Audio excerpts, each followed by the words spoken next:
Selamat pagi, siang, sore, dan malam. Ketemu lagi jarang-jarang.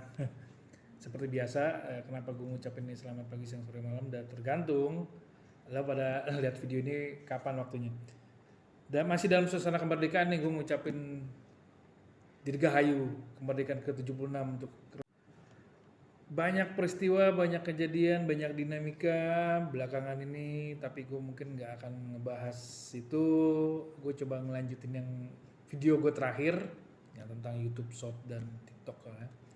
Tapi gue akan coba ngeliat kenapa fenomena ini terjadi. Kelihatannya memang selain unsur persaingan, gue lebih akan coba mau membahas tentang pergeseran. Oh, bukan pergeseran sih sebetulnya. Mungkin penambahan atau apa yang tepat ya yang terjadi di TikTok.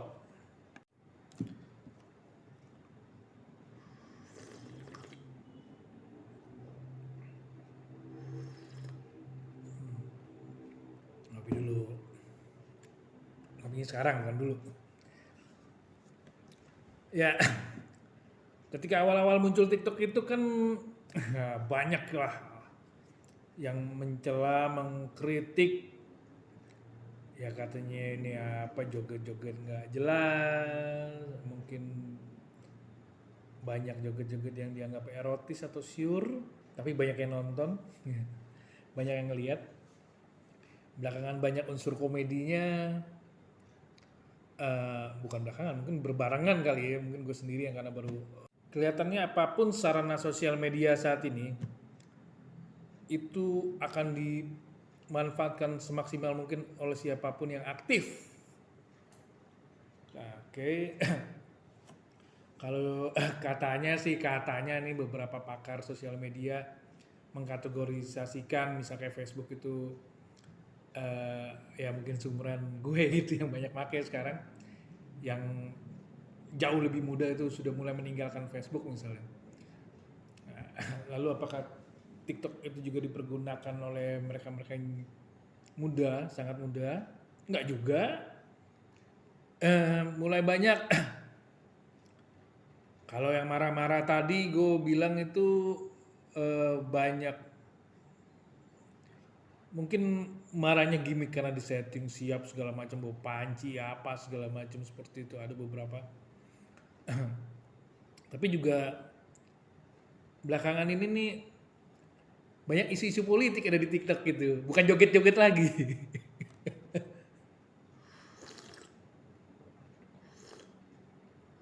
Ya, entah dia ngambil memang awalnya di aplikasi yang lain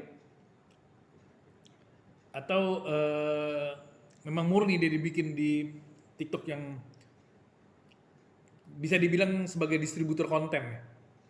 Karena begitu mudah di-share ya apa adanya gitu. Kalau di aplikasi lain mungkin kayak lagu atau yang lain mungkin akan hilang suaranya. Kayak di Instagram, di Reel atau yang lainnya. Kalau di TikTok kan enggak. Dan efek-efeknya lumayan. Sekarang mulai banyak dan sangat banyak yang isinya itu kritik sosial atau juga mungkin komedi-komedi satir yang dilakukan oleh para aktivis TikTok. Baik dengan live langsung atau mungkin juga dubbing gitu kan, menggunakan suara-suara orang lain atau tokoh-tokoh pejabat orang lain, atau juga ada efek-efek yang mungkin dibikin untuk menjadi semacam parodi dan lain-lain. Tapi banyak juga yang sekarang belakangan ini karena kelihatannya penyampaian pesannya yang begitu mudah, singkat, padat, dan cepat tersebarnya, ini mulai disadari oleh juga para elit-elit politik dan aktivis mungkin. Ya kalau podcast di YouTube ya kayak di sini nih, ini bukan podcast sih intinya.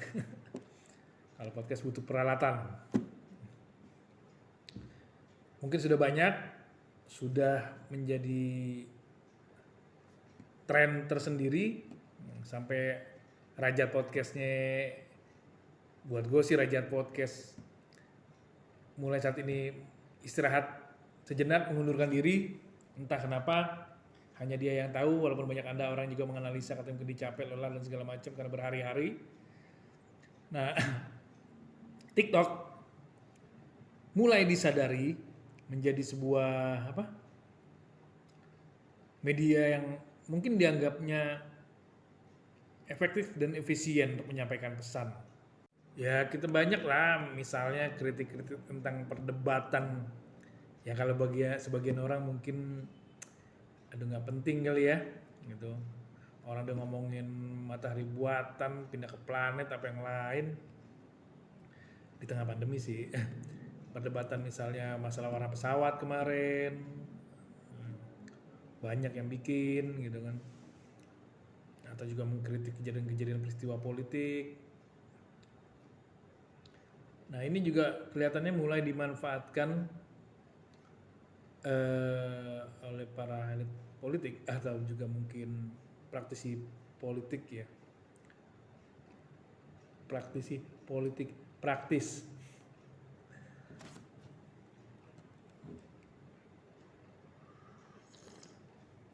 Dan gak ada salahnya, gue pikir itu juga bagus-bagus saja walaupun ada risikonya. Risikonya diedit atau dibikin jawaban yang bisa langsung. Nah ini yang menariknya memang nih. Ya, konten kita bisa dibikin ditambahin duet atau yang lain-lain. Ini keunggulannya TikTok nih. Sehingga ada interaksi yang cukup menarik. Kesadaran ini kelihatannya memang udah membuat mereka para praktisi tadi gue sebut membuat mereka menggunakan aplikasi ini. Tapi apakah ini efektif atau tidak? Itu lain hal. Intinya pesan sampai dulu. Apakah pesannya disukai apa enggak? Itu hal yang lain. Karena ya tadi ini sangat murah meriah. Kalau dari sisi pembuat ini pendistribusiannya ya, kalau buat kontennya mungkin mereka ada beberapa yang mungkin membuat yang sangat serius gitu. Dengan untuk durasi 1 sampai 3 menit. Ya ini bisa jadi sarana pendidikan politik yang efektif sebetulnya ketika pesan-pesan politik itu tidak hanya disampaikan secara riang gembira dan mengedepankan sisi entertainmentnya, tapi juga ada pesan-pesan politik yang mungkin sebetulnya ini target yang ingin disampaikan nyampe ke kaum muda. Kaum muda umur berapa aja? Kalau menurut undang-undang pemuda kalau nggak salah 30-an, kalau nggak salah tuh. Mau bilang milenial ternyata milenial itu kan ya umur 30-an juga memang milenial gitu. Ya isinya juga sekarang bukan hanya milenial, bahkan yang senior banget itu banyak juga yang terjun atau memanfaatkan dan berkreasi di aplikasi TikTok, distributor konten media yang ada juga sebetulnya beberapa aplikasi seperti ini. Gue sih mungkin ringan-ringan dulu aja nih untuk pemanasan.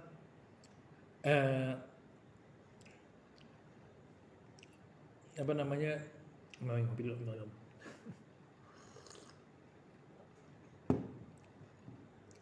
Ya biar pokoknya semua mau YouTube, Facebook dan lain-lain digunakan. Ya semoga aja sih. Lupa nih. Selain tentang politik tadi juga di TikTok ini gue agak ngeri-ngeri sedap sih sebetulnya karena anak kecil tidak terpagari ya, bukan anak muda lagi, jauh di bawah remaja. Gue takut tuh ntar kalau lihat yang baik politisi ataupun mungkin juga saut-sautannya para artis berantem di sosial media seperti TikTok. Aduh, gue gak tahu itu ngedidik apa enggak. Katanya sih ada yang bilang ya kalau nggak suka jangan ditonton. Masalahnya itu begitu cepat cus lah nongol, langsung nongol ganti yang lain, dan mau tidak mau karena memang itu videonya pendek ya mungkin orang akan nonton, tapi apakah itu mendidik atau enggak, gue nggak mau komentar itu dulu. Semoga aja itu bisa jadi hal yang positif kali ya. Saut-sautan serem, kadang-kadang lebih serem ini daripada yang para politisi. Kalau politisi perdebatannya agak mungkin buat gue ataupun juga kritik sosial yang dilakukan buat gue ngebangun lah ya. Tapi kalau kayak gitu nggak tahu. Oke, takut. Oke, selamat pagi, siang, sore, dan malam ya. Indonesia sungguh sekali lagi gue ngucapin selamat hari kemerdekaan ke-76 Republik Indonesia. Merdeka.